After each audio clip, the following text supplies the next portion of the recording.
7 years a prisoner. We'll show you Dion Bruce's sprint for freedom after he got off a U.S. extradition request, and government sold the country's biggest fire station to a bank. You'll hear the price and why the fire folks have to find new digs in a hurry. Plus a shootout and a hostage situation in Arenal village. We'll tell you about it. Plus, the airport opens on Thursday and hundreds of travelers are expected in the first few days. But how many will be tourists? And will it be enough to bring life back to the tourism industry? Also, Breda O's Pizza. The owner was killed in a robbery, but now Ladyville's pizza parlor is back to keep his memory alive. We've got details of these and other stories in our newscast for tonight, Tuesday, September 29th, 2020. Good evening.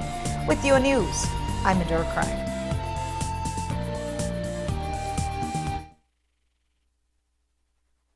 Ready and pumped for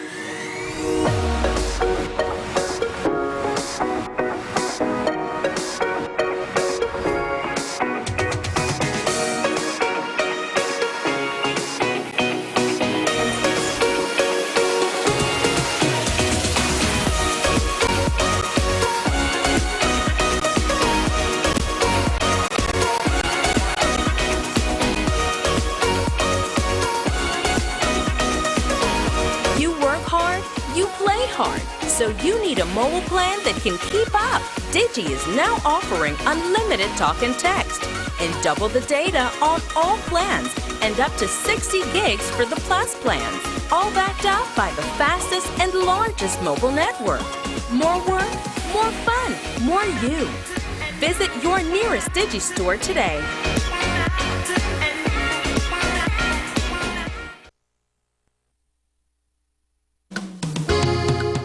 The United Democratic Party is gearing up for a fourth consecutive victory and the opportunity to continue delivering for Belize. Tune in to our virtual rally on Thursday, October 8th at 7:30 p.m. to witness the official inauguration of the Honorable Patrick Faber as the new UDP leader. Farewell to the outgoing party leader and for the unveiling of our 31 candidates for the 2020 general elections. The UDP's virtual rally airs live on Channel 7, Channel 5, Love FM, Wave Radio and TV, and on Facebook. See you there.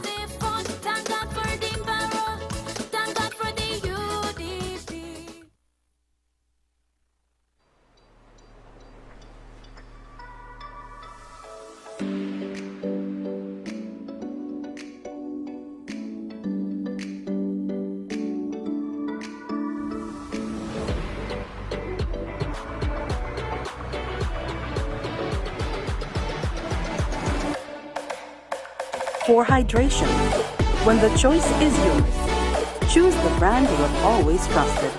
Crystal Water. Taste you can trust.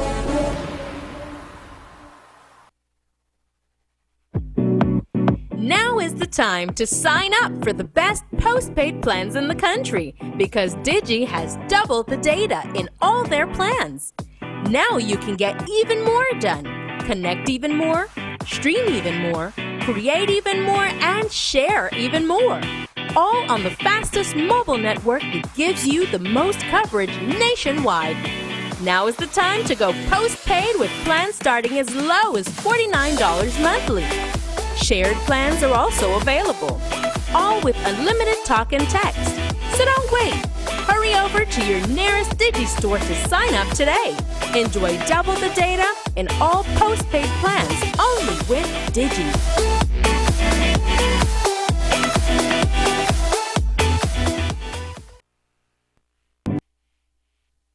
Will try to sell Patrick Faber.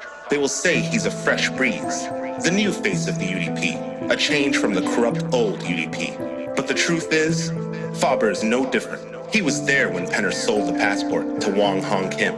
He was there when Gaspar Vega stole the people's land and money and gave his own son $400,000. He was there during the immigration scandal, when UDP ministers were facilitating visas for money. Scandal after scandal, corruption after corruption. Faber was right in the middle of it and said nothing. The thing is, Patrick Faber is no different from any other corrupt UDP minister. He has always been part of that corrupt UDP government. This is the same UDP, the same faces, the same greed, arrogance, corruption, and incompetence. Nothing has changed. Reject them all. It is time for the UDP to go.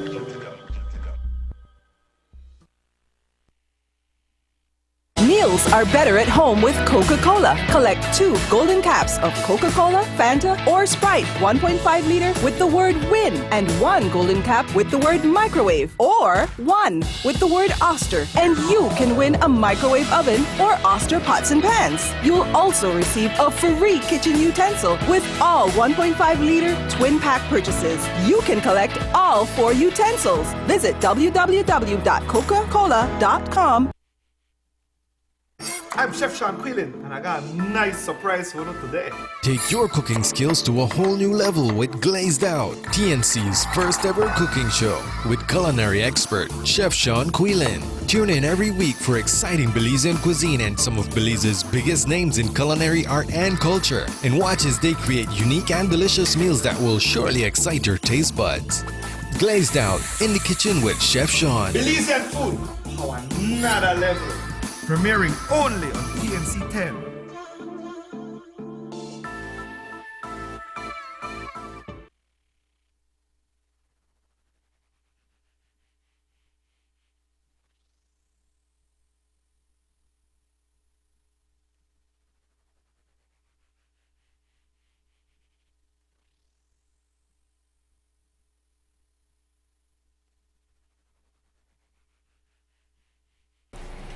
Tonight, after almost 7 years and 2 months in jail, Belizean Dion Bruce is a free man.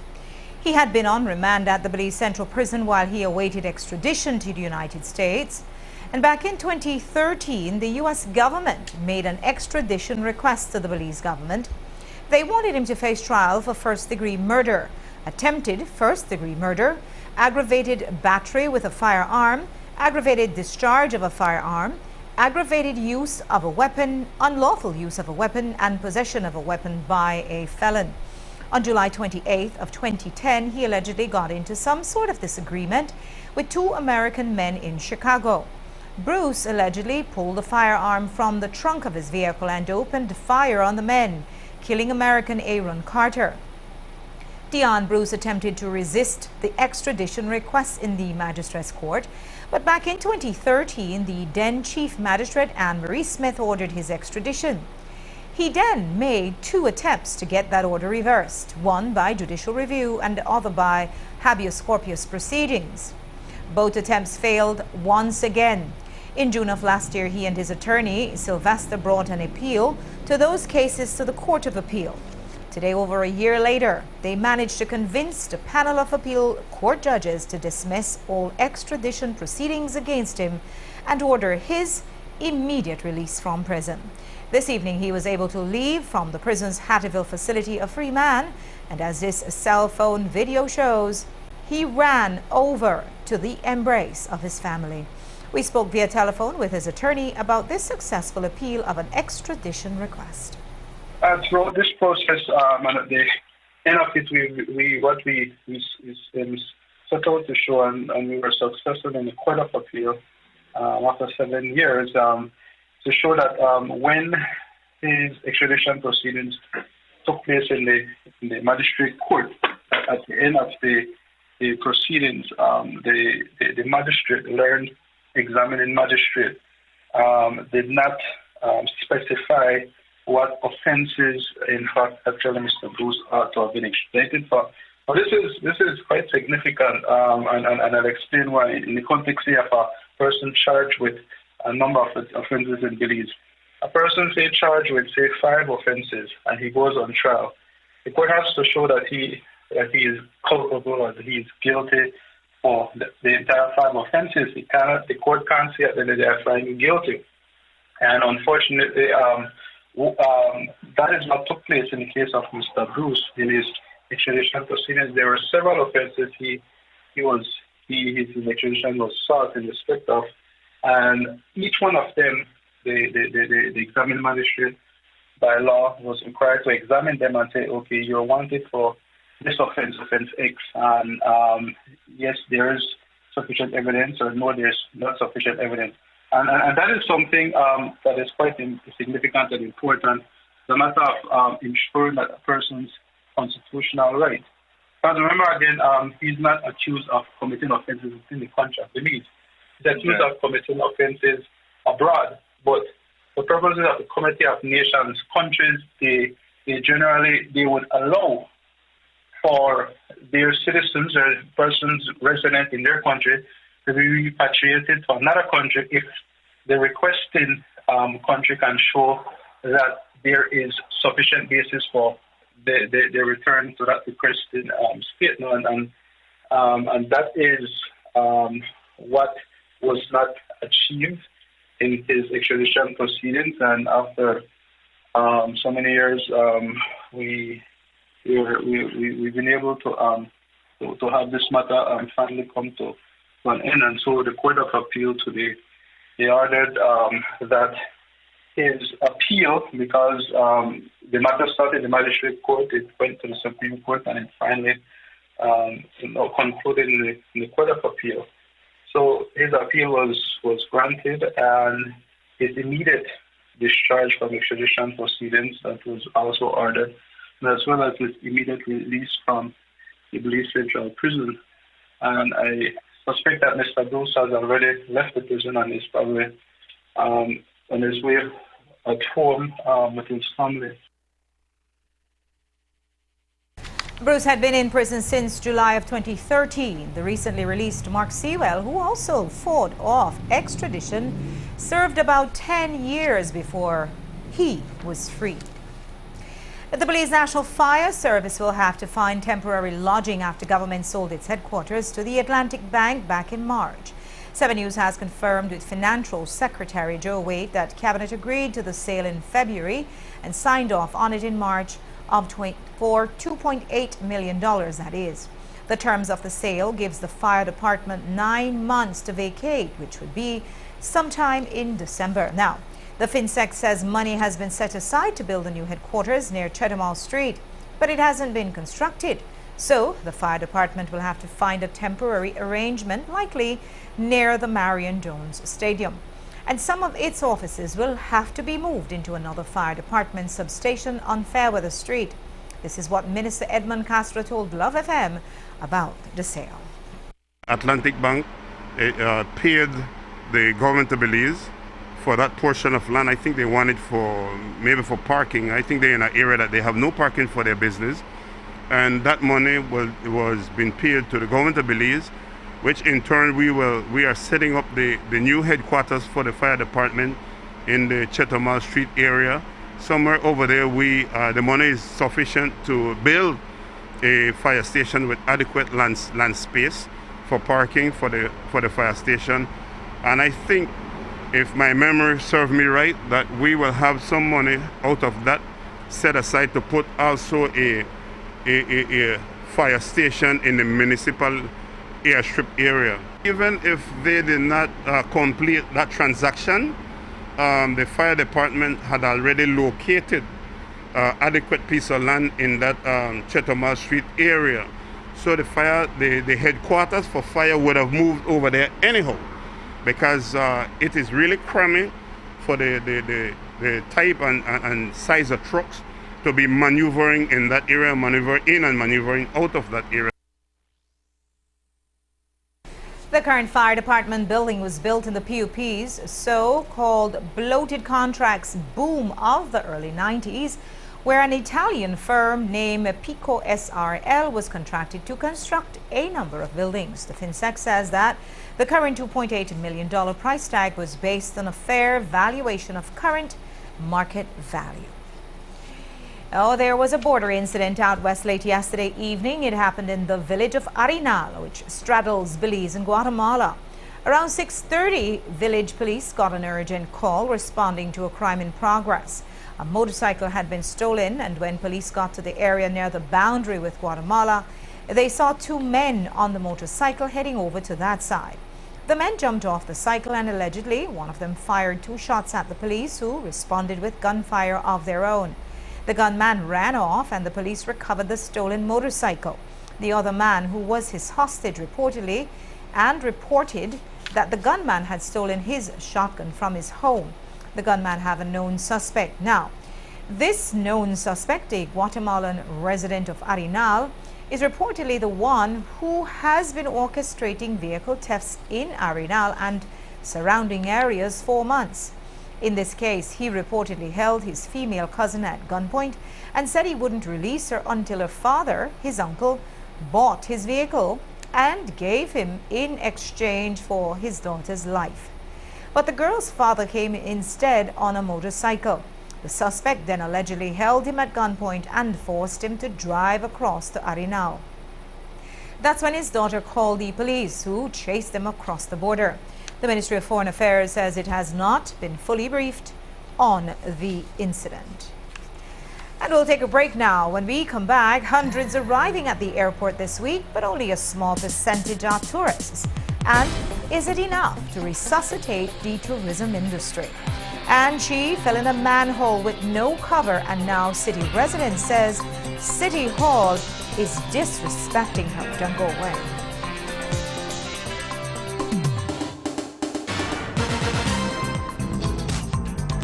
Electricity is an essential part of our daily lives.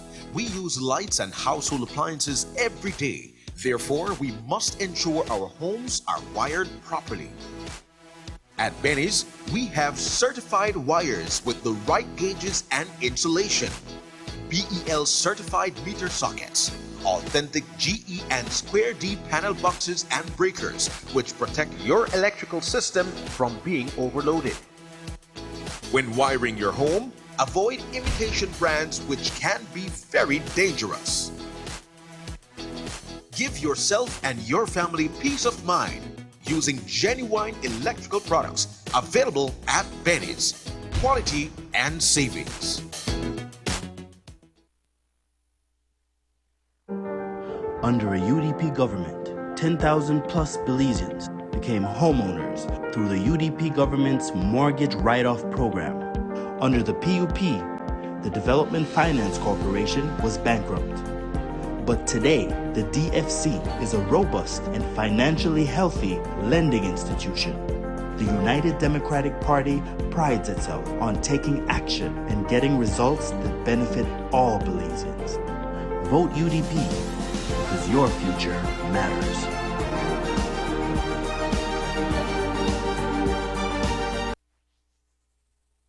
Ready and pump for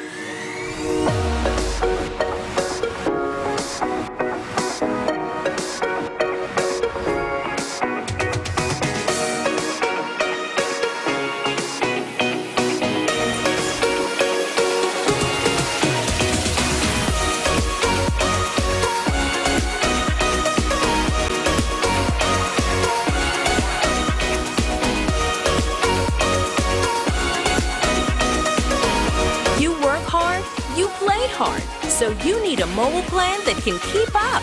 Digi is now offering unlimited talk and text and double the data on all plans and up to 60 gigs for the Plus plans, all backed up by the fastest and largest mobile network. More work, more fun, more you. Visit your nearest Digi store today.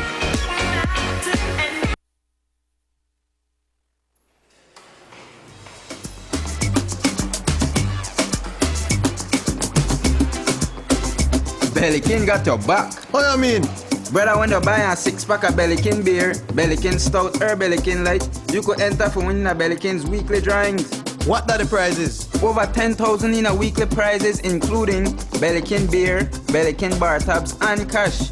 With your purchase on a 6-pack, scan the QR code or visit bellykin.com/win to enter your unique 6-pack ID. But make sure you keep your 6-pack cartons for proof of purchase.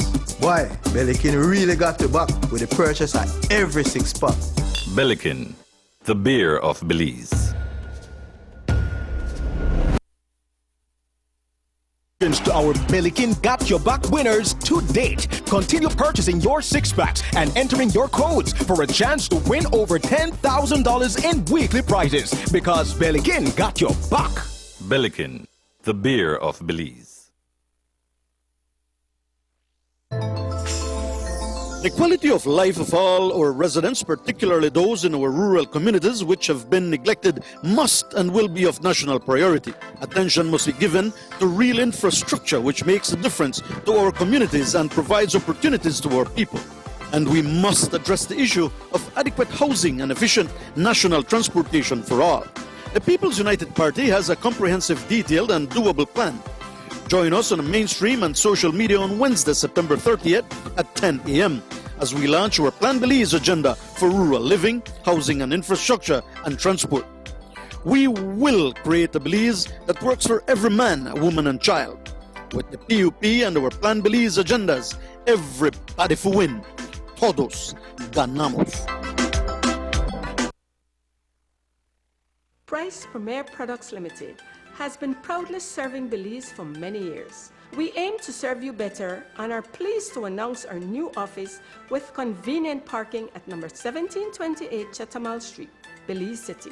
Here, you will find our Price Smart outlet opening on weekdays from 8 a.m. to 5 p.m. Be impressed with the variety of quality branded products such as Pampers, Always, Tide and Downy, Del Monte, DAC, Vigo and Alessi, Duracell, Crystal Farm Cheese, Linda Powdered Milk, Great Lakes Pork Tails, Ground Coffee, Authentic Gillette for men and women. We distribute many of the world's top and finest brands to supermarkets and stores nationwide. For authentic brands and quality products, visit us today. Price Premier Products Limited, importer and distributor of fine quality products.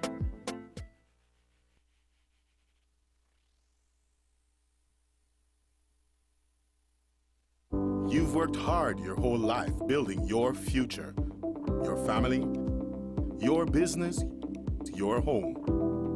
And when you aren't around to safeguard your most beloved assets, you are at ease because you know they are protected by RF&G Insurance. For over 50 years, RF&G has been making sure business owners get back to work after an accident, and families get back into their homes quickly after a natural disaster. At RF&G, it's you who matters most. Visit us today and learn why it pays to get it right. RF&G Insurance, a Road Group company.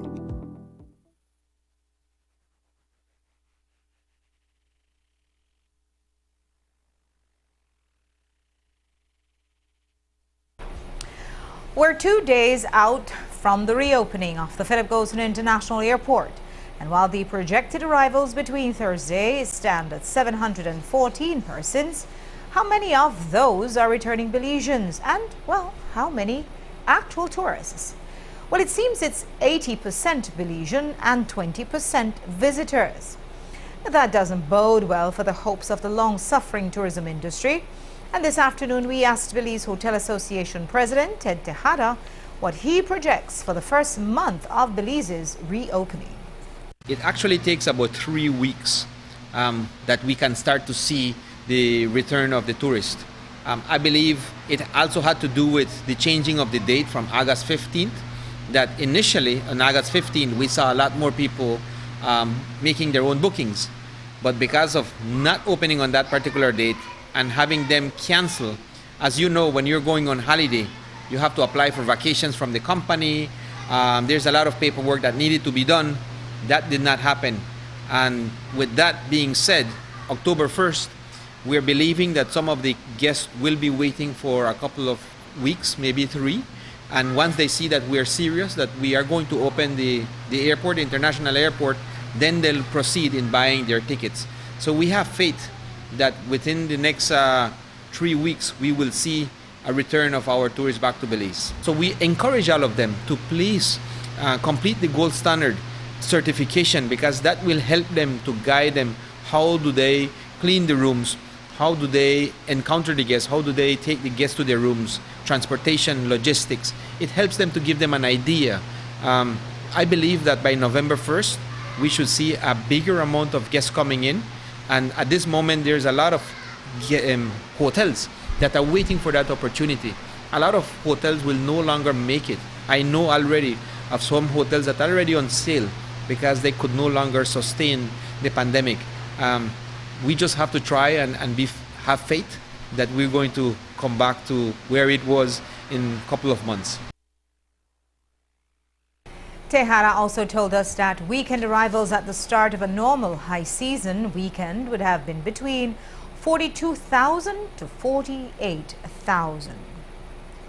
Now, most of those arriving will get a COVID rapid test, which should take 20 to 25 minutes to process. For returning Belizeans who do not have a PCR test coming out of the U.S., they will take a rapid test at the PGIA. Once that is negative, they will be allowed to go home to do a 7 to 10 day quarantine. Tourists who do not have a negative PCR test will also take a rapid test, and if that's negative, they will be allowed to move on to their accommodations, which must be an approved gold standard hotel. So, there's a lot riding on those rapid tests, and yesterday on Ask the Experts, the DHS discussed the testing and validation of those tests. Rapid test process, the SD biosensor, was used in Argos Pine Ridge last week, Wednesday. And that same day is when we were actually doing the validation of a third rapid test. That validation process has not been completed. It should be completed later on today or tomorrow. The rapid tests were also used on the first flight of 2 flights that arrived on Friday. The 20 plus passengers that arrived, all of them were negative upon arrival. Buyer's sensor test is made in South Korea. She suffered a bad fall on Northfront Street, tripping over an open manhole. And after a weekend of trying and failing to get assistance from the City Council, Emma Hamilton showed up at Channel 7.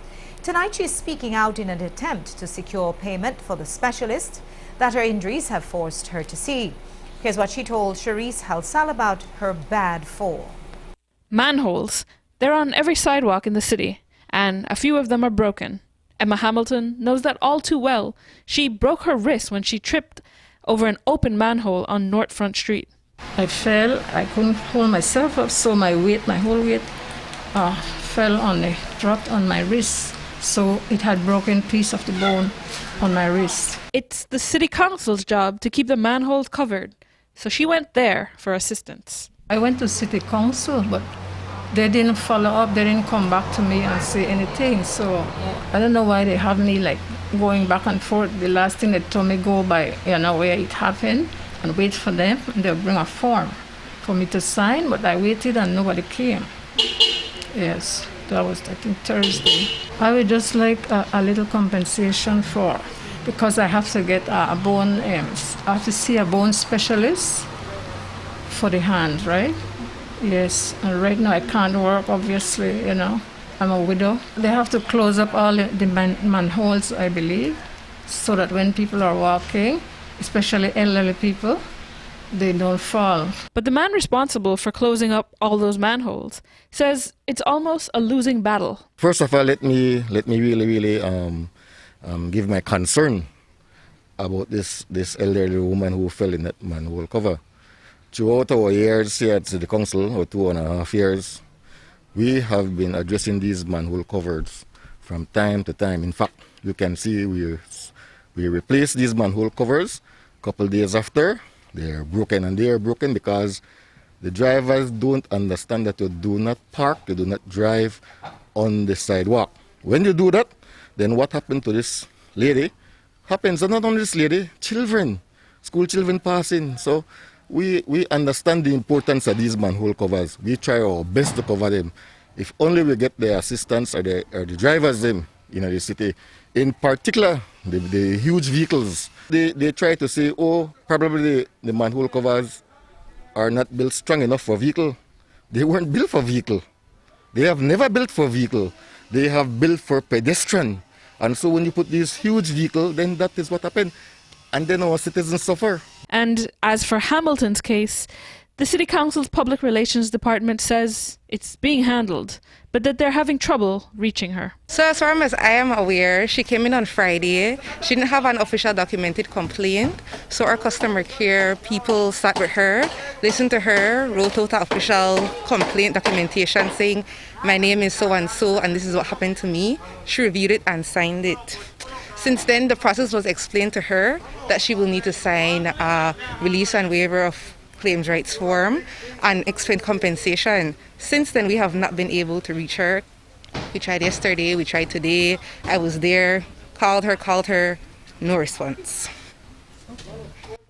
So any claims that she may have made that she's getting the runaround or that... That is, as far as we know, that is not what has happened since we have met her, no. And then if you could get into just, in these situations, what type of compensation would she be entitled to?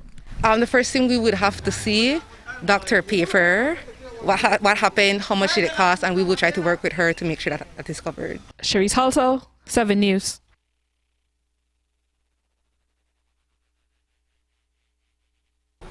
After our interview, City Council personnel were able to reach Emma Hamilton. She's scheduled to return to the Council's office tomorrow to sign the requisite paperwork for her compensation. Belize and Taiwan have signed a mutual legal assistance treaty. It was signed yesterday in Belize City by Foreign Minister Wilfred Elrington and had been previously signed by the Taiwanese Minister of Justice Ching Sing Tai. The MLAT, as these agreements are known, assure both countries legal assistance in criminal matters in connection with investigations, court proceedings or prosecutions. Belize also has an MLAT with only one other country, and that is the United States. One was negotiated with Guatemala but never ratified. Yesterday evening on Ask the Experts, Director of Health Services Dr. Marvin Manzanero said that there were 37 new cases coming out of the latest batch of samples. What he didn't say was that there were only 115 tests taken, and that means that 1 in 3 tests were positive, resulting in a positivity rate of 33%. Of those new cases, 26 are from Orange Walk, including 10 in the town. Additionally, there are 6 cases in Belmopan and 4 cases in Belize City. So overall, Orange Walk District now has seen a total of 628 confirmed positive cases. The Belize District, excluding San Pedro, has confirmed 338 positive cases, while San Pedro has 305 positive cases. Down south in Stann Creek, they have seen 52 positive cases, while Toledo has confirmed 9. Out west, the Kaya District has 262 confirmed cases, and Corozal has 233 positive cases. We stress that these are total figures and not all active cases. The Ministry of Health has released figures showing breakdowns for each town and village, and you can find a link to that at our Facebook page. The level of community infection also has an effect on family units, since COVID usually spreads in those units.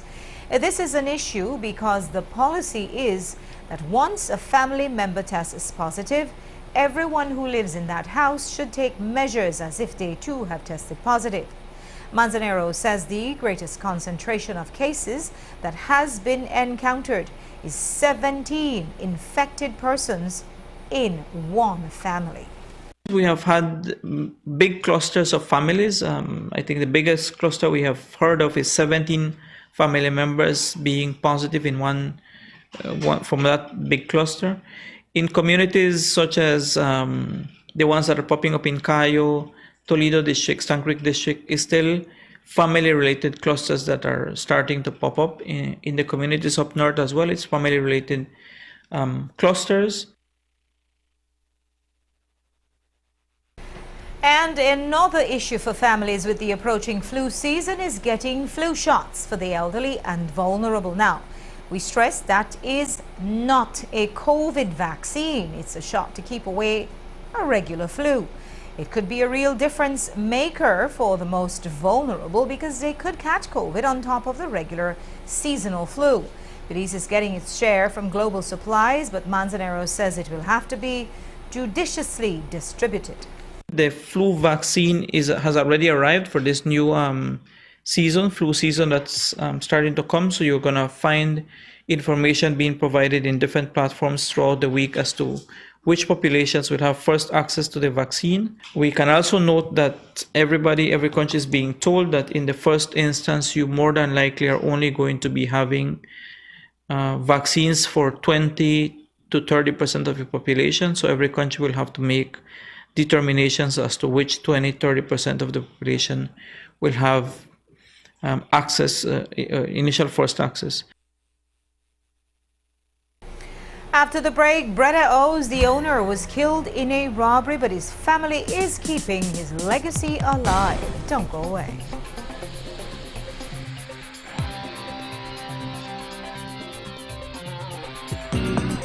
Now is the time to sign up for the best postpaid plans in the country because Digi has doubled the data in all their plans.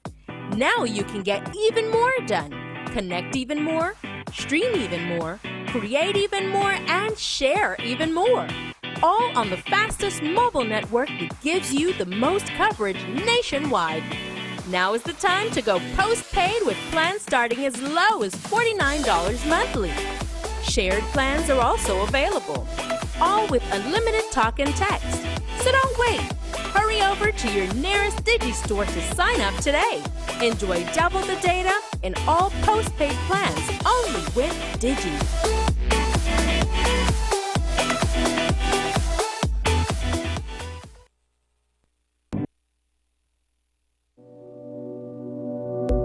Contraband is the illegal importation of goods such as alcohol, tobacco, foods, and parts.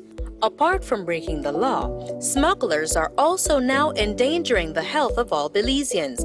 They risk bringing coronavirus into Belize with their contraband. To keep COVID-19 out of Belize, everyone entering the country is screened and quarantined. But contraband smugglers are not using legal entry points and are bypassing all safety measures. And these same smugglers are moving among the population. They could be carrying the virus. By coming into the country illegally, they could cause outbreaks of COVID-19. Buying or smuggling contraband is putting yourself, your family, and the entire country at risk. Report smuggling. For SMART, call 0800-JUMPERS or 0800-BORDERS. For Digi, 0800-SAVE-BZE. This message is brought to you by the Belize Police Department and the Belize Bank.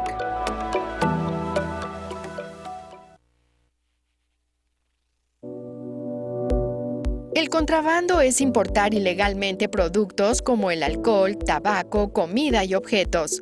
Aparte de romper la ley, los contrabandistas están poniendo ahora en riesgo la salud de los beliceños. Ellos arriesgan traer coronavirus a Belice por medio de sus contrabandos. Para mantener el COVID-19 fuera de Belice, todos los que entren al país son examinados y encuarentenados. Sin embargo, los contrabandistas no utilizan los puntos de entrada legal y se saltan todas las medidas de seguridad. Estos mismos traficantes se están moviendo entre la población. Ellos podrían tener el virus. Al entrar ilícitamente al país, esto puede provocar un brote de COVID-19. Comprar o traficar contrabando te pone a ti, a tu familia y a todo tu país en riesgo. Para números de SMART, llama al 0800-586-7377, 0800-267-3377 y para Digi 0800-728-3293 para reportar cualquier actividad de contrabando. Este mensaje es presentado por el Departamento de Policía de Belice y el Banco de Belice.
Because of the destructive power of a hurricane, you should never ignore an evacuation order. Authorities will most likely direct you to leave if you are in low-lying area or within the greatest potential path of the storm. If a hurricane warning is issued for your area, you are directed by authorities to evacuate. Take only essential items with you. Make sure you have an emergency kit in your car. If you have time, turn off the gas, electricity, and water. Unplug appliances to reduce the likelihood of electrical shock when power is restored. Follow the designated evacuation routes and expect heavy traffic. Adzalat Audio and Video Production Company wants you and your family to be safe this hurricane season. Get a kit, make a plan, be informed. Brought to you by Adzalat Audio and Video Production Company and this station.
Last week, we told you about the group of Belize City residents who were strongly opposed to a proposal from Heritage Bank to turn a public access road off Coney Drive into a one-way street.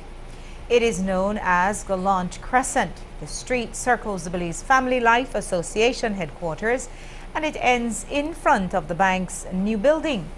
The bank's management made a proposal to the Belize City Council to implement a restriction where vehicular traffic would not be able to pass in front of their new building. We understand that it was part of a bigger plan to hopefully implement some infrastructural upgrades to the area. But several residents have insisted that the proposed vehicular restriction would cause them to become trapped during emergency situations. Chief among the dissenters was Karen Galanch, who told us last week that her husband, who suffers from a disability, would be severely affected by it. 7 News learned today that based on the opposition, the bank's management has decided to abandon its proposal. That means that the residents from the area have successfully gotten the bank to back down for now. We understand, however, that the bank can still make a request to the City Council for preferential parking in front of the same section of the street that they wanted restrictions on. The City Council would then have to seriously consider that request, and the Council wouldn't have to consult the residents in that case.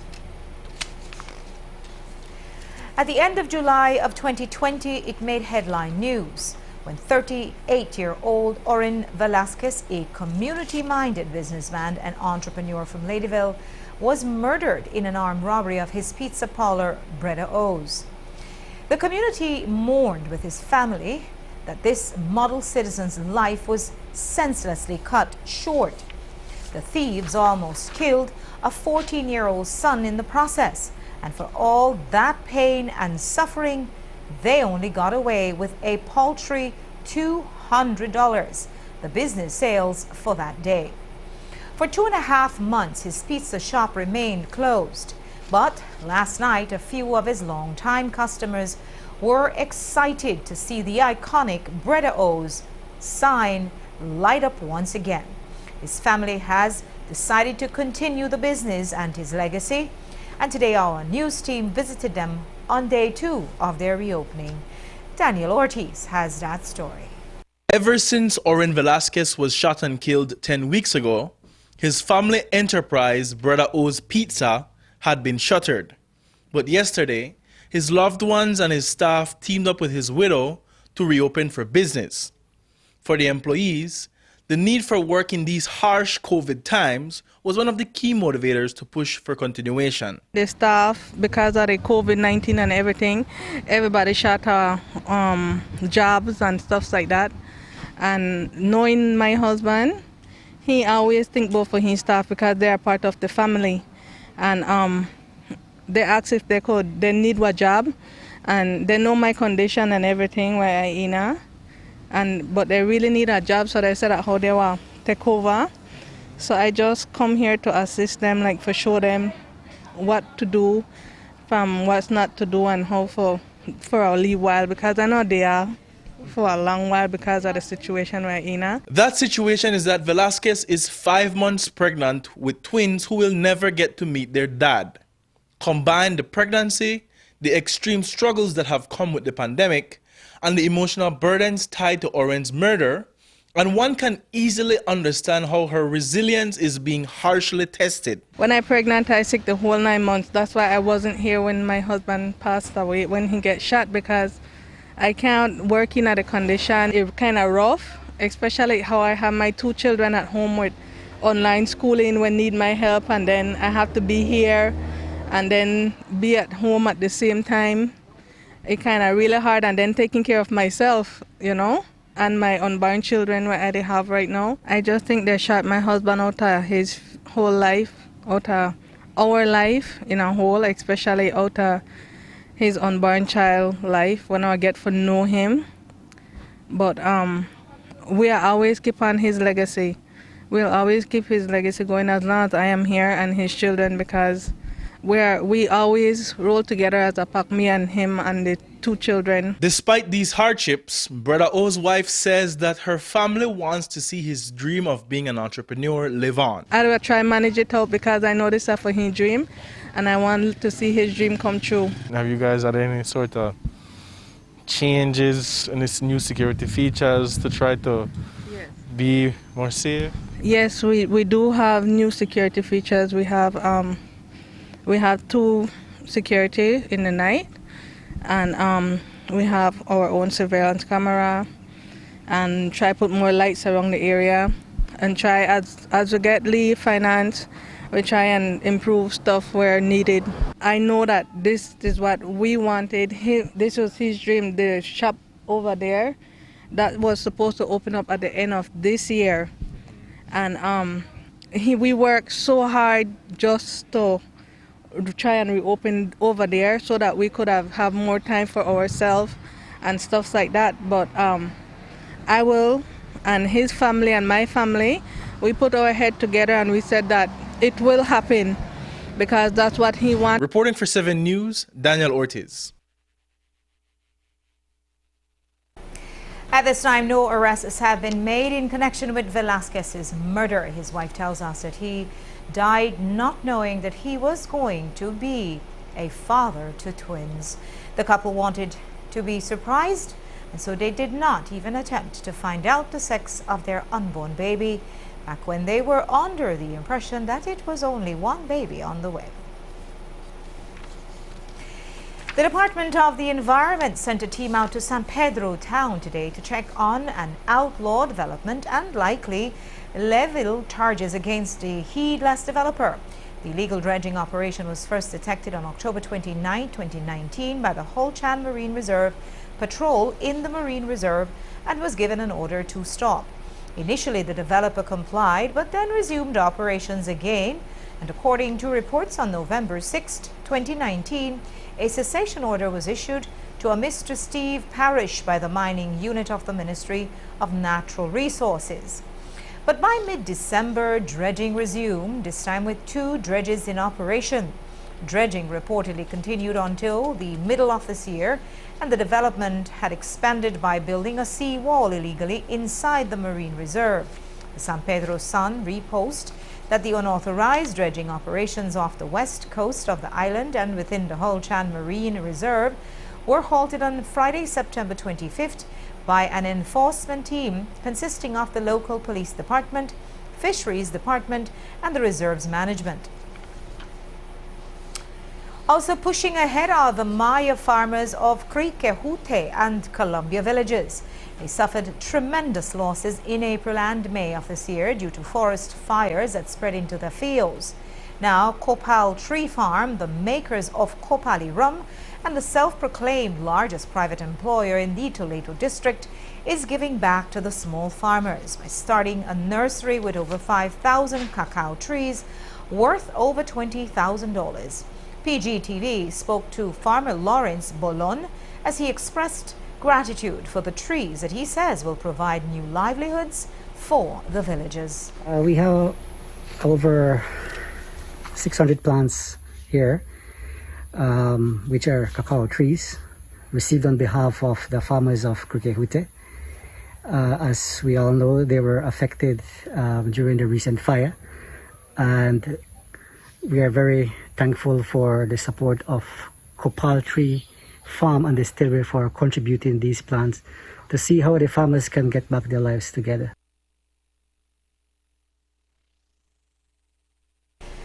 And finally, a funeral was held today in San Pedro town for former PUP Mayor Gilberto Chico Gomez, a former mayor of San Pedro. But he's not just any mayor. He's the mayor that San Pedranos call the father of their township.